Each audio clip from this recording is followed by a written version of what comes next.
বিয়ের পর থেকে আমি একাই বাজার করতে যেতাম 4 বছর পর্যন্ত। যেখানে থাকি তার পেছনেই বাজার। সেখান থেকে অল্প অল্প করে জিনিস এনে সারা সপ্তাহ রান্নাবাড়ি করতাম। প্রতি রোববার করে এখন চম্পাশাড়িতে যাই কর্তামশাইয়ের সাথে বাজার করতে।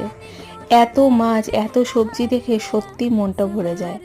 এই রোববার দিন অল্প একটু খাসির মাংস নিয়ে এসেছিলাম আর এনেছিলাম তার সাথে বেশ কিছুটা মাছ, যেরকম কাজলি মাছ, বোয়াল মাছ, আর এনেছিলাম আর মাছ। বোয়াল মাছ যেহেতু কর্তামশাই খায় না, তাই আমি যেদিন বোয়াল মাছ রান্না করব সেদিন কর্তামশাইয়ের জন্য অন্য কিছু তৈরি করতে হবে। সঙ্গে সঙ্গে সবজি আর বেশ কিছুটা শাকও এনেছি। বাড়িতে আসার পর আজকে কর্তামশাইকে রিকোয়েস্ট করাতে সে নিজেই রান্নাটা বসিয়ে দিল।